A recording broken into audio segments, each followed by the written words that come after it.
Guys, Radhe Radhe guys. I hope कि आप लोग स्वस्थ होंगे, मस्त होंगे। मैं भी यहाँ पर ठीक हूँ। मैं आई हूँ मंदिर में आनंद करने के लिए। आप भी देखो, आनंद भवन के दर्शन करिए।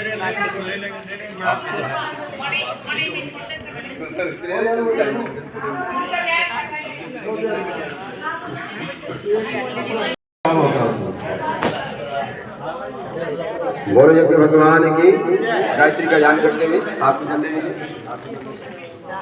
ओम आशीष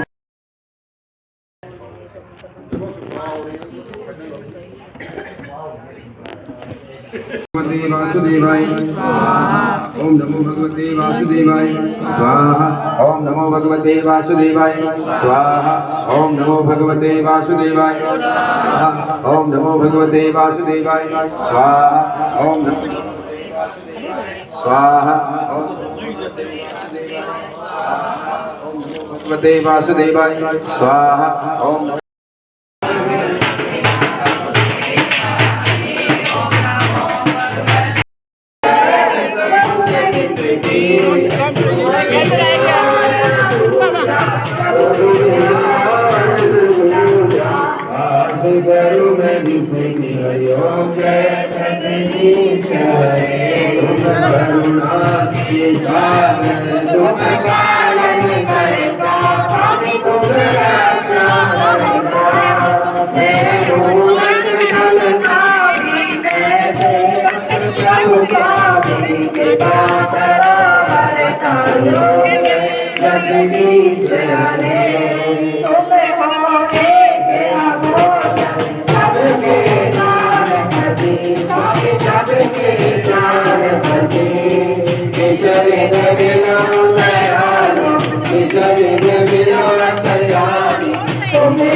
अब करिए हनुमान जी के दर्शन,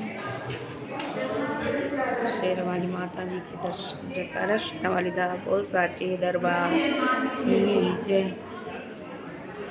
गणपति महाराज की जय। वो लक्ष्मी मैया, शेर वाली माता तेरी सदाई जय। वो सरस्वती मैया, वो श्री शंकर भगवान की जय। श्री शिवाय नमस्तुभ्यं, श्री शिवाय नमस्तुभ्यं, श्री शिवाय नमस्तुभ्यं, श्री शिवाय नमस्तुभ्यं, श्री शिवाय नमस्तुभ्यं, श्री शिवाय। अब करेंगे मंदिर की परिक्रमा। हवन हो चुका है फ्रेंड्स। अब हम मंदिर की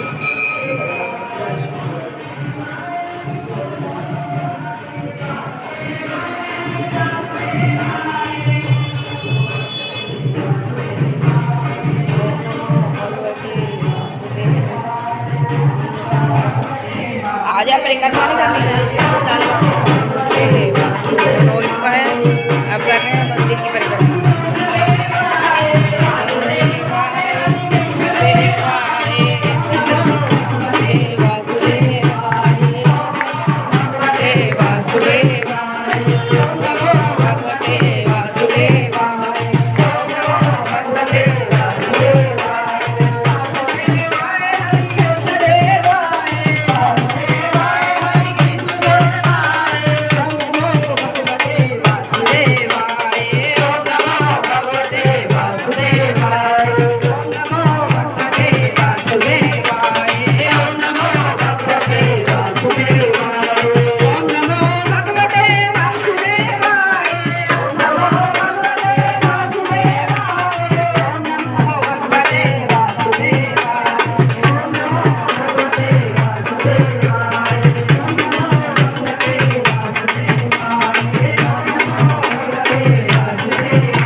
भगवान जी की लक्ष्मी मैया के दर्शन करिए।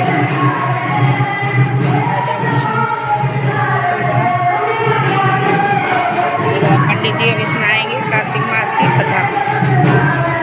श्री रामचंद्र भगवान की सच्चिदानंद भगवान की श्री नारायण भगवान की।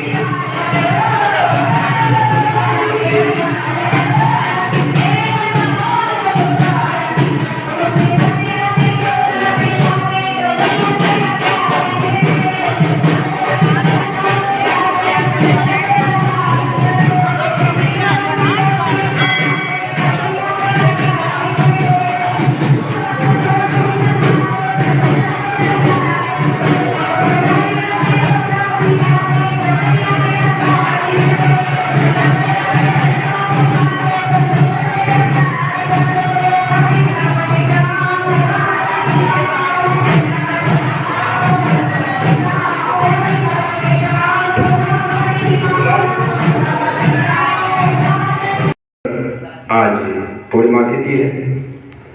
आज कार्तिक मास समाप्त हो जाता है। आज के दिन कार्तिक मास का नियम धारण करने वालों को चाहिए कि आज के ही दिन विशेषकर स्नान आदि से निवृत्त होकर के भगवान राधा दामोदर को पंचामृत से स्नान कर वस्त्र आदि धारण करा करके पुष्पमाला इत्र चंदन अक्षत आदि से पूजन कर तरह तरह के मिष्टान ऋतुफल आदि का भोग लगाना चाहिए।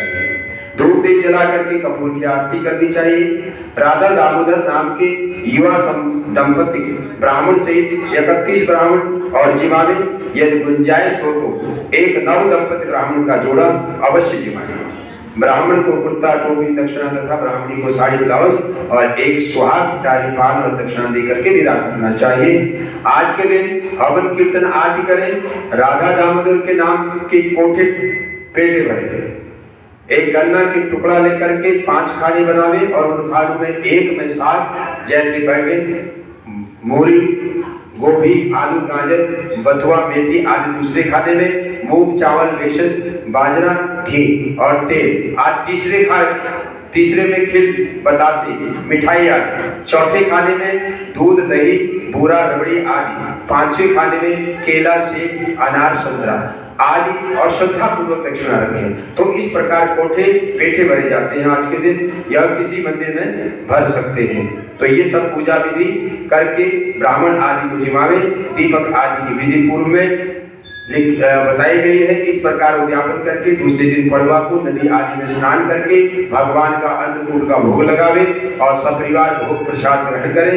पूरे कार्तिक मास का नियम धारण करने वाले कीर्तन कार्तिक शुद्ध एकादशी के बाद पूर्णमासी तक चाहे जब उद्यापन कर सकते हैं, परंतु अन्नकूट पूर्णमासी के बाद पड़वा को ही करें। पंचभीकम अर्थात पंचभीकम करने वाले जो 5 दिन के व्रत रखते हैं, 5 एकादशी पूर्णमासी को ही ज्ञापन करना चाहिए आज के दिन और अन्नकूट पड़वा में ही करना चाहिए। मीठे स्वर में भजन कीर्तन करें, दान पुण्य हवन आदि करें, तीर्थ स्थलों का सेवन करें, तुलसी सामग्री की फेरी लगावें, तुलसी शालिग्राम की फेरी लगाएं, भंडारे आदि धर्म कार्य करने चाहिए आज के दिन। इस प्रकार करने से पूर्व जन्म के जितने भी दोष होते हैं वो सारे दूर हो जाते हैं और भगवान प्रसन्न होकर के सभी मनोरथों को पूर्ण करते हैं और अंत में वैकुंठ की प्राप्ति होती है। आज कार्तिक पूर्णमासी तिथि है। सत्यनारायण का व्रत जो भी रखते हैं और आज के दिन सत्यनारायण के व्रत की कथा चाहे व्रत रखते हो या नहीं रखते हो, व्रत की कथा सुनने से अनंत पुण्य फल की प्राप्ति होती है। आज विशेषकर कार्तिक के महीने में मैं अब कार्तिक मास की इस पूर्ण पुण्य तिथि पर अर्थात पूर्णमासी की तिथि पर सत्यनारायण की कथा को आपको श्रवण करता हूँ। जैसे कि हर वर्ष हम कथा करते हैं। बोलो सत्यनारायण भगवान की। हाथ में भी फूल ले लीजिए सभी, खाली हाथ में कोई बात नहीं। और सत्यनारायण भगवान का ध्यान करते हुए सभी कथा को श्रवण कीजिए। उसके बाद जो हमने कार्तिक मास का पाठ रखा हुआ था, महात्म्य रखा था, उसका हम लोग पढ़ेंगे। लक्ष्मी नारायण नारायण नारायण श्रीमन्नारायण नारायण नारायण भजमन नारायण नारायण नारायण। बोलो सत्यनारायण भगवान की जय। एक समय नैमिषारण्य तीर्थ में सोनका 88,000 ऋषियों ने श्री सूत जी से पूछा कि हे प्रभु, इस कलयुग में वेद विद्या रहित मनुष्यों को प्रभु भक्ति किस प्रकार मिलेगी तथा उनका उद्धार कैसे होगा। हे श्रेष्ठ मुनि, कोई ऐसा तप कहिए जिसमें थोड़े से समय में पुण्य प्राप्त हुई तथा मनवांछित फल मिले।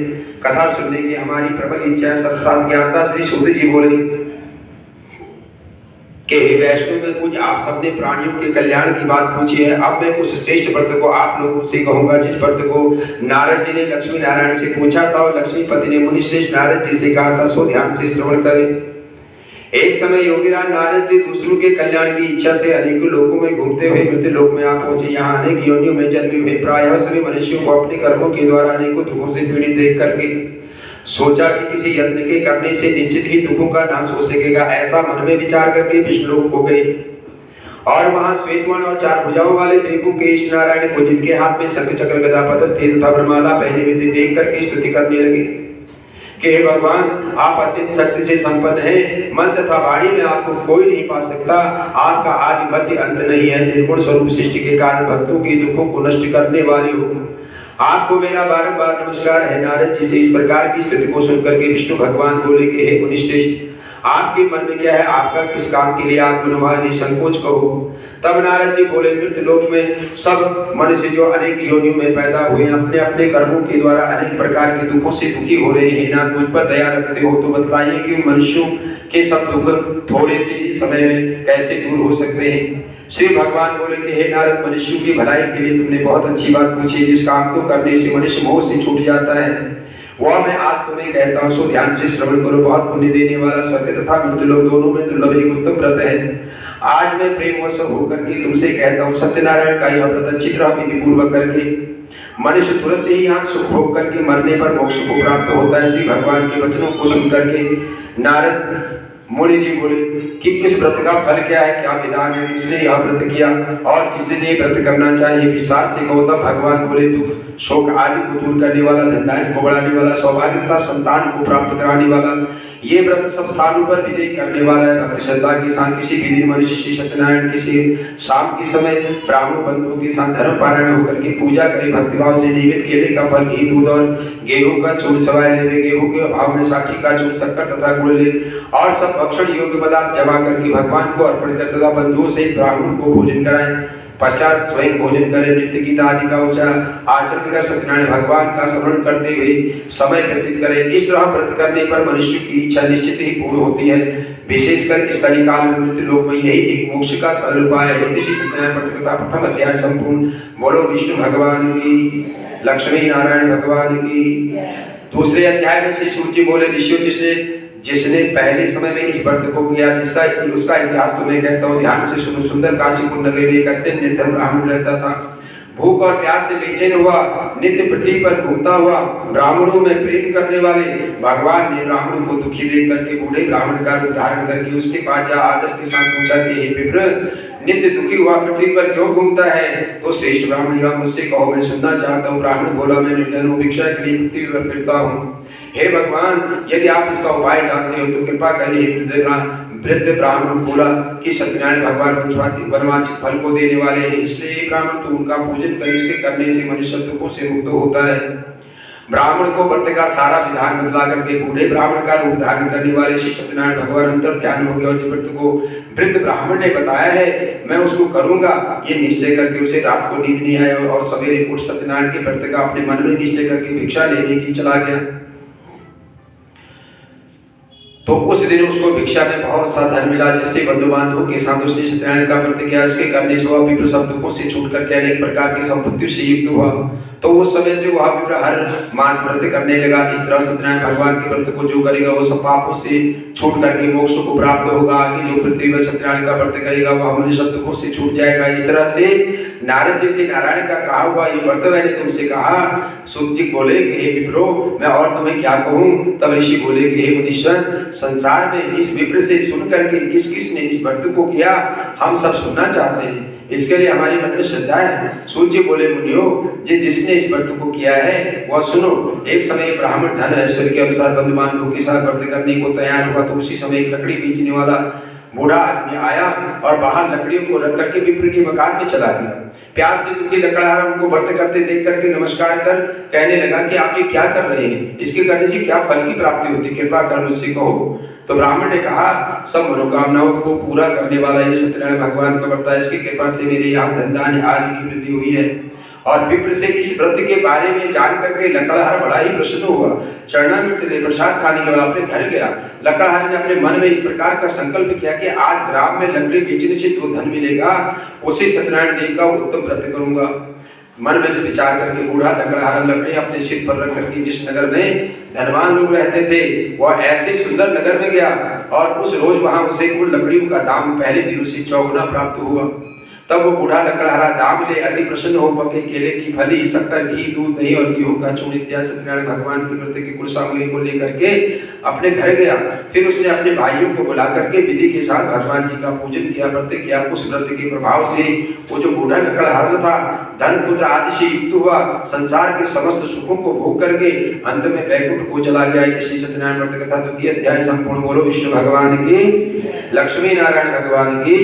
सूत जी बोले कि हे श्रेष्ठ मुनियों, आगे की कथा तुम्हें सुनाता हूँ, सो ध्यान से श्रवण करो। पहले समय में उल्कामुख नाम का एक बुद्धिमान राजा था, सत्यवक्ता था, जितेंद्रिय था, प्रतिदिन देवस्थान पर जाता, गरीबों को धन दे करके उनके कष्टों को दूर करता।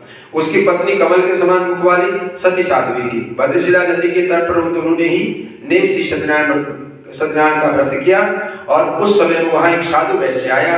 उसके पास व्यापार के लिए बहुत सा धन था। वो नाव को किनारे पर ठहरा करके राजा के पास आ गया और राजा को व्रत करते देख करके बड़े विनय के साथ पूछने लगा कि राजन, भक्ति युक्त चित्त से आप ये क्या कर रहे हैं, मेरी सुनने की इच्छा है, सो आप मुझे बताइए। तो राजा बोला कि साधु, अपने बांधवों के साथ पुत्रार्थ की प्राप्ति के लिए महाशक्तिवान सत्यनारायण भगवान का व्रत या पूजन यहाँ पर किया जा रहा है। राजा के वचन को सुनकर के साधु आदर से बोला कि हे राजन, मुझसे इसका सब विधान तो कहो, मैं भी आपकी कथा अनुसार इस व्रत को करूंगा। मेरी कोई संतान नहीं है और इससे निश्चित होगी। तो राजा सब विधान सुन करके व्यापार से निवृत्त होकर के आनंद के साथ घर आया। साधु ने अपनी स्त्री से संतान देने के उस व्रत का समाचार सुनाया।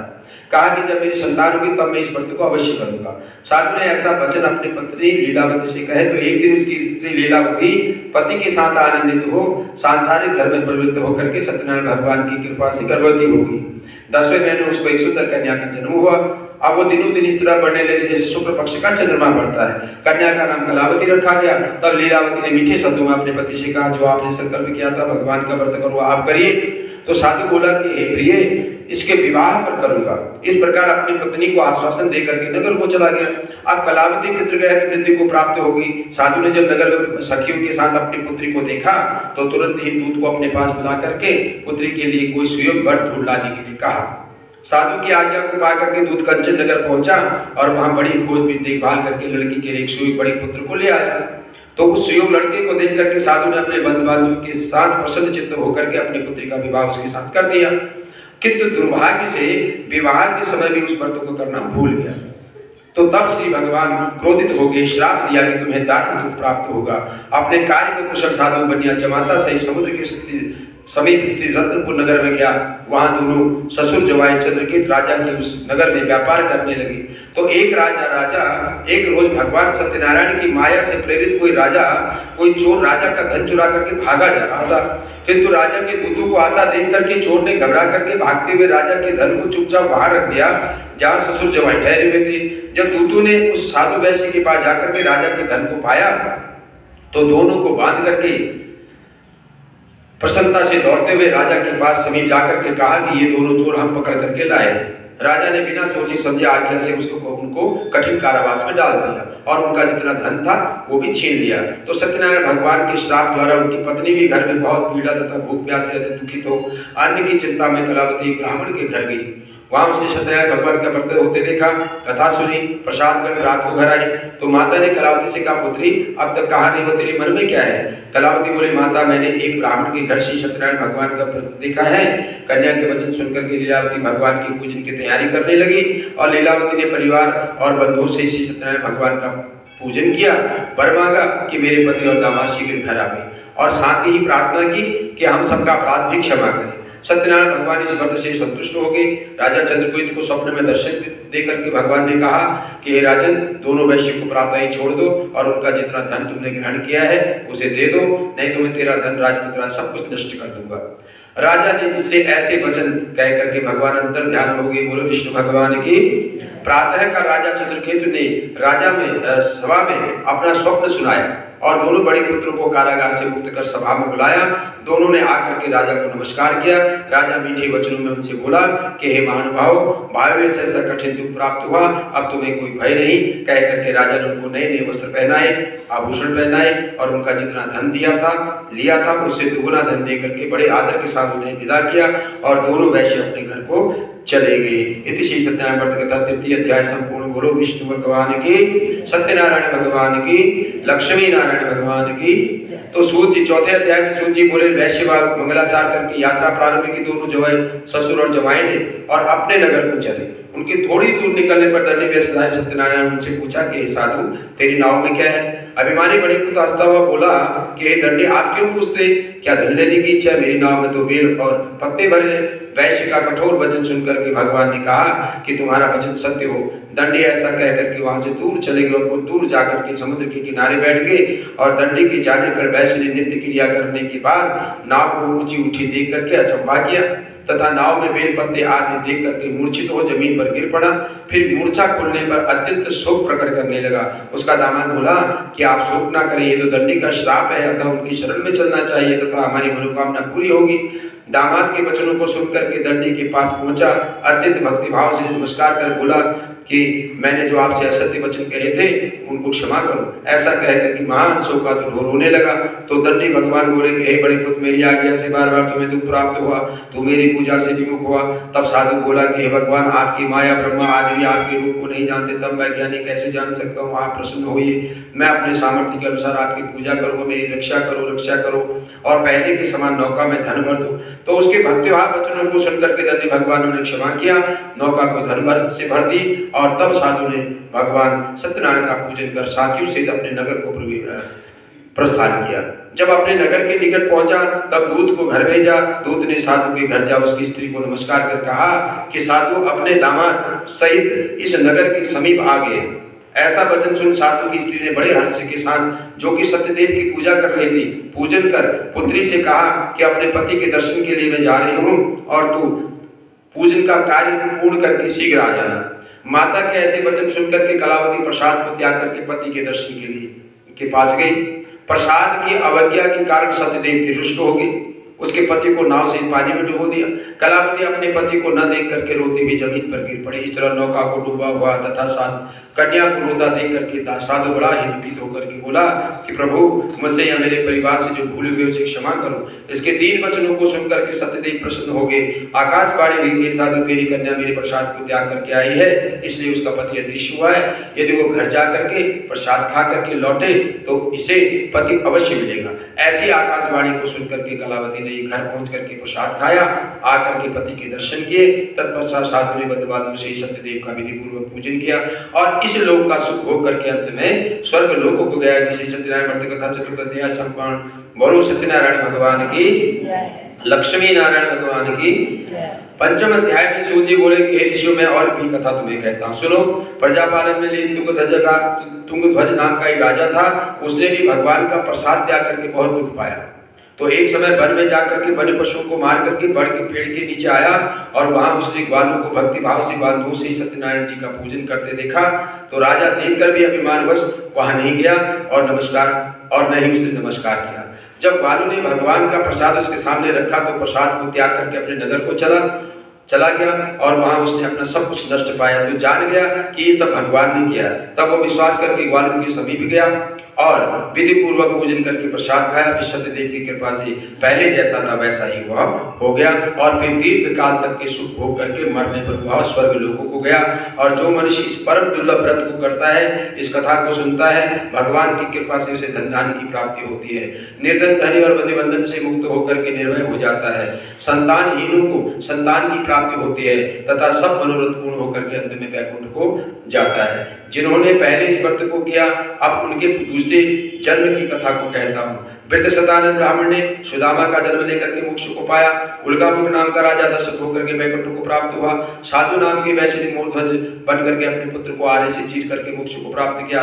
और महाराजा तुंगध्वज ने स्वयं भस्म होकर के भगवान में भक्ति युक्त होकर कर्म कर मोक्ष की प्राप्ति की। बोलो विष्णु भगवान के, सत्यनारायण भगवान के, बोलो लक्ष्मी नारायण भगवान के। अब जो हमने कार्तिक मास महात्म्य की कथा को प्रतिदिन हम सुनते थे, आज उसका भोग पड़ेगा। सभी ध्यान पूर्वक सुने, क्योंकि जिसने नहीं सुना, जिसने कार्तिक मास के महत्व नहीं सुना या नहीं पढ़ा, तो आज का ये जो पूर्ण आज जो भोग पड़ना है, आज के दिन सुनने से उसका पूर्णतः फल से प्राप्त हो जाता है। बोलो कार्तिक मास महात्म्य की।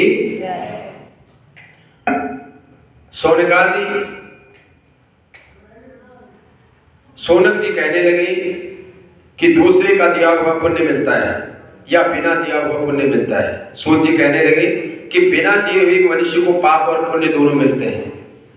सतयुग में एक के पाप और पुण्य कर्म करने से सारे देश को पाप और पुण्य मिलता था। त्रेता में ग्राम को, द्वापर में कुल को, परंतु कलयुग में केवल करने वाले को ही पाप और पुण्य मिलता है। तो जैसा करेगा वैसा ही फल भोगेगा। ये कलयुग का विधान है। एक पात्र में भोजन करने वाले को पाप पुण्य का आधा भाग, दूसरे की निंदा सुनने या मन में चिंतन करने से पाप मिलता है। अगर आप किसी का चिंतन करते हैं, निंदा के लिए चिंतन करते हैं, तो आपको पाप भोगना पड़ता है। एक पंक्ति में बैठ करके भोजन करने वाले के बीच में से जो कोई एक को छोड़ करके आगे निकल जाता है, तो जिसको छोड़ा हुआ है उसका छठा अंश का पाप उसको लगता है। संध्या समय सोने या बोलने से पुण्य का छठा भाग चला जाता है। संध्या के समय न सोना चाहिए और न ही अधिक बोलना चाहिए। दूसरे का द्रव्य चुरा करके दान करने वाले को पाप मिलता है और द्रव्य वाले को फल मिलता है। बिना ऋण दिए मरने वाले का पुण्य धन के अनुसार धनी को मिलता है। उपदेश और सहायता देने वाला पाप पुण्य का छठा अंश पाता है। प्रजा का छठा अंश राजा पाता है। शिष्य से गुरु, पिता से पुत्र, स्त्री से पति भी छठा अंश पाती है। पति के चित्त के अनुसार धर्म करने वाली स्त्री, पति का आधा पुण्य अपने आप उसके पास चला जाता है। इस प्रकार बिना दिए हुए भी पाप पुण्य मिलता है और इसके कारण एक अत्यंत पुण्य देने वाला इतिहास सूत जी ने सोनकाल ऋषि से कहा कि सुनो। पूर्व काल में उज्जैनी नाम की नगरी में ब्रह्म कर्म से भ्रष्ट, पापी, दुष्ट बुद्धि, रस कमल और खाल बेचने वाला, झूठा, जुआ खेलने वाला, मदिरा पीने वाला तथा वैश्यागामी धनेश्वर ब्राह्मण रहता था। क्रय विक्रय के लिए देश विदेश घूमता फिरता। महिष्मति की नगरी में गया। माल बेचने के लिए, अपना सामान बेचने के लिए वो 1 मास तक वहां ठहरा महिष्मति नगरी में। तो एक दिन क्या हुआ, नर्मदा नदी के तट पर उसने जप और देव पूजन करने वाले जो वहां ब्राह्मण रहते थे या आने जाने वाले थे उनको देखा।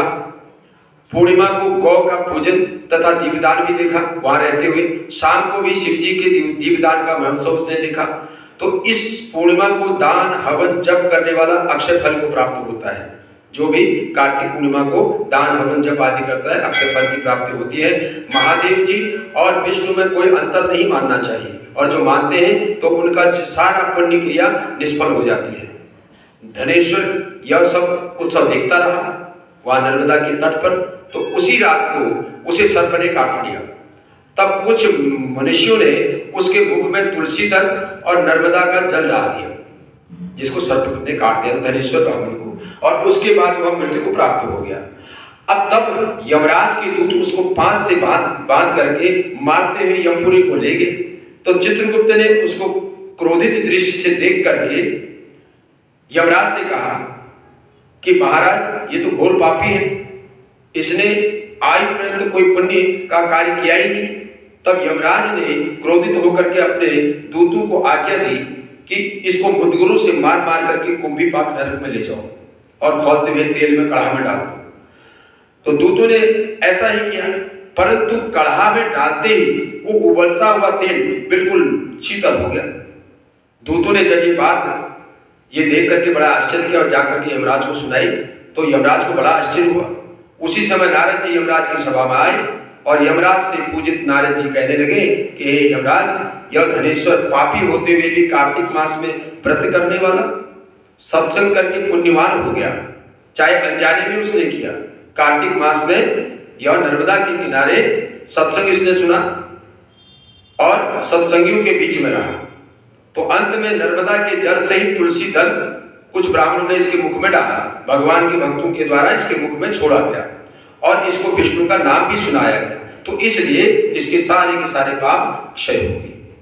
इतना कह करके नारद जी ने ब्रह्मलोक को चले गए और धनेश्वर कुबेर का अनुगामी धनयक्ष हुआ, जिसके नाम से अयोध्या में भगवान गदाधर ने तीर्थ किया। पापों से नरक मिलता है और पुण्य से स्वर्ग मिलता है। जो पाप कामना रहित होता है वह सूखा, और जो कामना युक्त होता है वह गीला पाप होता है। कार्तिक मास के व्रत से दोनों तरह के पाप नष्ट हो जाते हैं। व्रत करने वाले के दर्शन मात्र से अनेक जन्मों के पाप नाश हो जाए। जो कार्तिक मास का व्रत करता है, अगर उस व्रत करने वाले के से दर्शन कर दिए जाए या उसको स्पर्श भी कर दिया जाए तो अनेक जन्मों के पाप अपने आप ही कट जाते हैं। बोलो कार्तिक मास महात्म्य की जय। ओम नमो भगवते वासुदेवाय। ओम नमो भगवते वासुदेवाय। ओम नमो भगवते वासुदेवाय। ओम नमो भगवते वासुदेवाय। ओम नमो भगवते वासु